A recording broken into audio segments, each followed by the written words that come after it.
Listo, Inge. Ya. Bueno, a continuación les voy a presentar el ejercicio 1.14. Este ejercicio ya lo expuso rato mi compañera Catherine. Vamos a profundizar un poquito más, ¿no? Bueno, nos dice que un núcleo magnético de dos columnas, que lo podemos ver aquí, con entrehierro se muestra en la figura. Esta es nuestra figura 1 y la otra va a ser nuestra figura 2, ¿no? Tiene un núcleo de 5 centímetros y una longitud de 0,7 y una bobina de 500 vueltas. La curva de magnetización del material del núcleo se muestra en la figura P19 y nos dice que supongamos un incremento del 5% para el área efectiva del entrehierro debido al efecto marginal. El efecto marginal ya lo explicó rato mi compañero Bautista, que se da en estas secciones en las que no existe una continuidad, por así decirlo, del material, que en este caso sería un material ferromagnético, ¿no? Entonces el campo se expande un poquito y ocasiona este efecto marginal. Nos dice cuánta corriente se requiere para producir el entrehierro, para producir en el entrehierro una densidad de flujo de 0,5 teslas. ¿Y cuáles son las densidades de flujos en los 4 lados del núcleo para esta corriente en la bobina? Y por último nos pregunta cuál es el flujo total presente. Bueno, para esto creo que todos tenemos claro estos conceptos, las fórmulas y lo que significa cada cosa, ¿no? Aquí tenemos el ejercicio hecho y lo vamos a ver por partes. Bueno, para esto, primeramente vamos a calcular nuestras áreas y nuestros lados. Tenemos básicamente 5 áreas, de las cuales, si nos damos cuenta, tenemos acá arriba 10 centímetros, 10 centímetros y 10 centímetros. Tenemos nuestra área superior, nuestra área inferior y nuestra área de la izquierda van a ser iguales, como las podemos ver aquí. Las he subrayado con resaltador.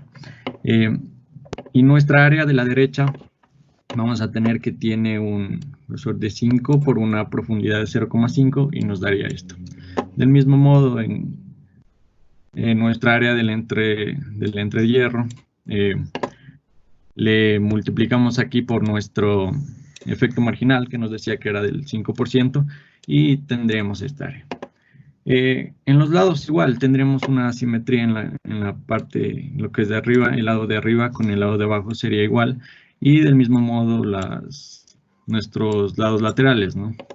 Y aparte de eso tendríamos nuestro lado marginal, que es de 0,07 centímetros, ¿no? Ok, nos dice que calculemos nuestra corriente.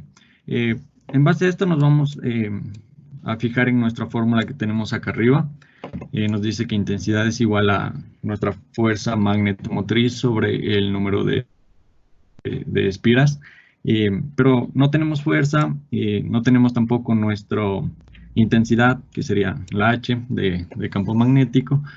Y vamos a proceder a calcularla, ¿no? Para esto nos ayudamos con el dato que nos dan, que es la densidad del campo magnético de nuestra área, de nuestra parte del entrehierro, y mediante nuestra fórmula de flujo de campo magnético, tenemos que es B por A, ¿no? Que es nuestra densidad por nuestra área.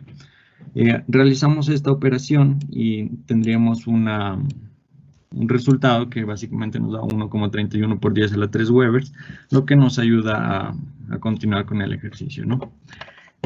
Como segundo paso, vamos a proceder a calcular las densidades de flujo en cada lado. Tenemos nuestro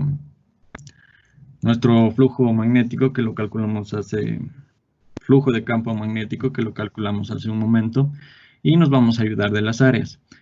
Como nos percatamos rato en las áreas, vamos a tener 3 áreas iguales, por lo tanto vamos a tener pues densidades iguales, ¿no? En estas partes de aquí. ya, en nuestro campo superior, nuestro campo de abajo y nuestra densidad izquierda. Para nuestra densidad derecha, vemos que el área cambiaba, así que tenemos otra densidad del campo magnético, ¿no? Ok, tenemos básicamente nuestras densidades de flujo y nos da en el ejercicio, ¿no? Que es nuestra gráfica, que representa la densidad de flujo en función de, no se ve aquí, pero es la intensidad del campo magnético. Y mediante una relación, vamos a ver aquí que como estas tres son las mismas, nos va a servir este mismo cálculo, si lo ven aquí, 0.25. Realizamos nuestra comparación y vemos que nos da aproximadamente unos 250, 240 amperios vueltas sobre metro. Como son iguales, tendremos nuestras tres intensidades del campo que van a ser iguales, ¿no? Y para nuestro lado derecho, nuestra intensidad del campo derecho, tenemos que nuestra densidad del flujo del campo magnético es 0.52, así que del mismo modo realizamos nuestra comparativa y vemos que nos da aproximadamente 410 amperios por vuelta sobre metro, ¿no? Ok, en este necesitamos nuestra intensidad, nuestra H. No le podemos realizar en el gráfico, pese a que da valores similares, ya que este gráfico nos sirve solamente para, ¿no? Que es hierro, si no me equivoco. Bueno, es un material ferromagnético. Por lo tanto, aplicamos nuestra fórmula ayudándonos de nuestra constante universal de la permeabilidad del vacío y nuestra intensidad del campo magnético y nos da 397.886 amperios vueltas sobre metro. Ok, con estos datos procedemos a calcular nuestra fuerza magnetomotriz para luego llegar a nuestra corriente. Tenemos que básicamente nuestra fuerza magnetomotriz es igual a la intensidad del campo magnético por el lado. A diferencia de las otras veces en que de los anteriores cálculos, a pesar de que los lados van a ser iguales, aquí no podemos decir que todos los tres van a ser iguales. Tenemos aquí nuestra intensidad del campo magnético multiplicado por nuestro lado del campo magnético, que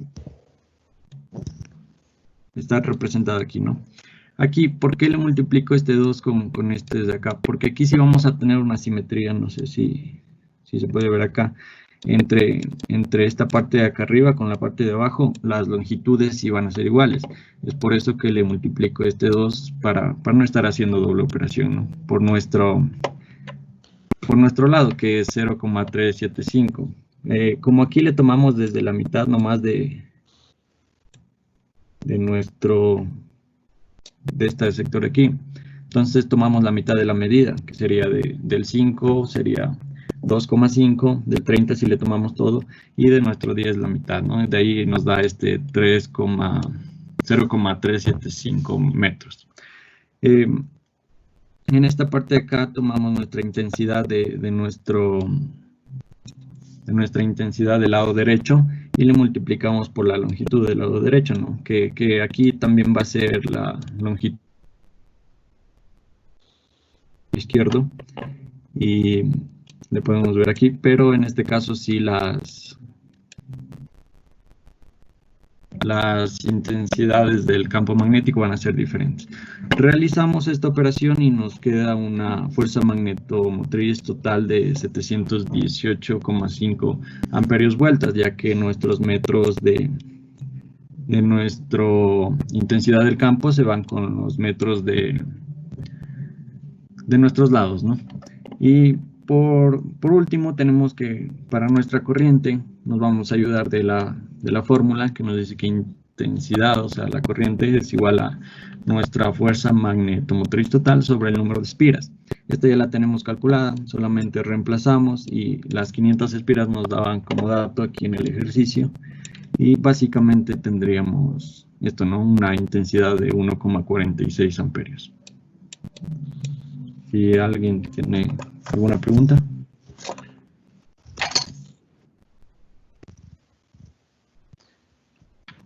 ¿Alguien tiene algo que argumentar? Disculpa, mientras más grande sea la abertura, más pérdida hay, ¿no es cierto? Claro. ¿Te refieres al Sí, entrehierro? de hierro, sí. Sí, ese mismo. Sí. ¿Por qué creen que haya más?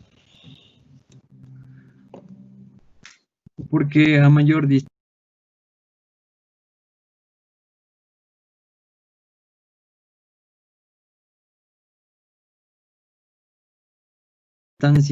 como es inversamente proporcional a la longitud, el campo magnético tiene más dificultades para atravesar el vacío. Sí, así es. Ya, nadie más, ¿no? ¿Qué fue, Guerrero? Si ya está aquí. Sí, me falló el audio, me hizo mala No jugada. creo.